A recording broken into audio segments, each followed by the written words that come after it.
శంకర హరహర శంకర. ఈ మహాలయ పితృశ్రాద్ధ కర్మలు ఈరోజు అమావాస్య అక్టోబర్ 2వ తారీఖున ఎంతో శాస్త్రోక్తంగా 50 మంది ఇచ్చినటువంటి పితృదేవతల యొక్క వివరాలతో ఈ రోజుతో పరిసమాప్తం చేసి మహాలయ పితృశ్రాద్ధం ఎంత విశేషమనంటే చూడండి, మనం చూస్తూనే ఉన్నాము. యావత్ భారతదేశం నుంచి నలుమూలలా కూడా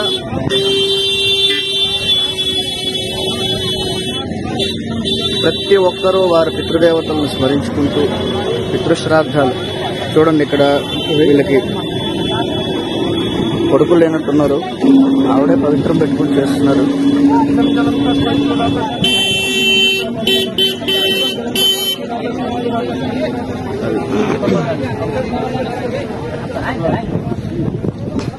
మనకి జన్మనిచ్చినటువంటి తల్లిదండ్రులకి ఇంతకు మించి మనం ఏ విధమైనటువంటి రుణం తీర్చుకోలేము.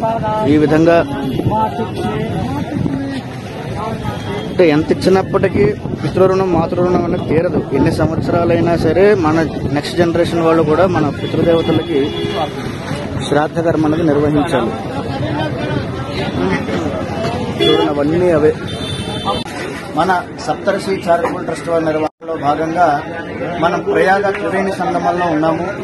ఇక్కడ ఎంతో విశేషం ఏంటంటే ఎక్కడెక్కడి నుంచో మన భారతదేశంలో ఉన్న ప్రతి ఒక్కరూ కూడా ఈ మహాలయ పక్షాల్లో పితృశ్రాద్ధ కర్మలకి కేవలం ఇటు వారణాసి కావచ్చు, ఇటు ప్రయాగ కావచ్చు, త్రివేణి సంగమంలో ఇక్కడ ఎంతగానో ఈ యొక్క శ్రాద్ధ కర్మల్ని శ్రద్ధగా నిర్వహించడానికి సరైనటువంటి మార్గం ఈ ప్రయాగ.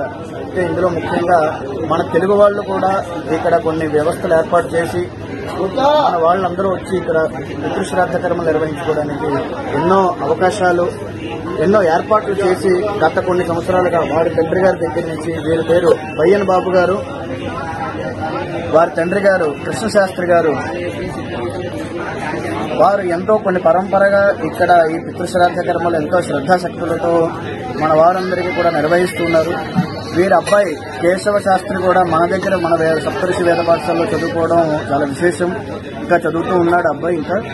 ఇంకా వారు చూసినట్లయితే అవన్నీ కూడా అంతా శ్రద్ధాభక్తులతో నిర్వహిస్తున్నారు.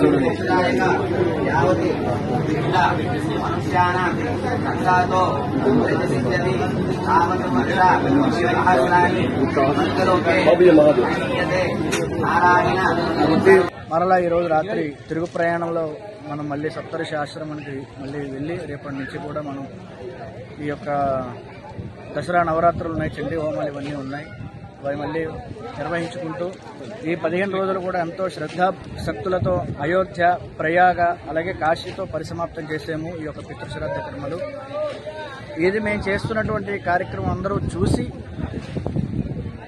మీరు కూడా పితృశ్రాద్ధ కర్మలు ఎవరైతే విడిచిపెడుతూ ఉన్నారో వారిని ప్రేరేపించి ఖచ్చితంగా పితృశ్రాద్ధ కర్మలు చేయాలి అని వారి చేత చేయించాలనే ఉద్దేశంతో మేము ఈ కార్యక్రమాలన్నీ కూడా చేస్తూ ఉన్నాము.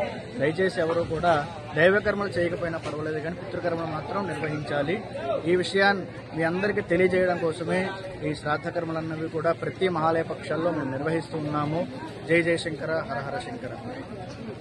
DNS report, Sairam CVS, Visakhapatnam.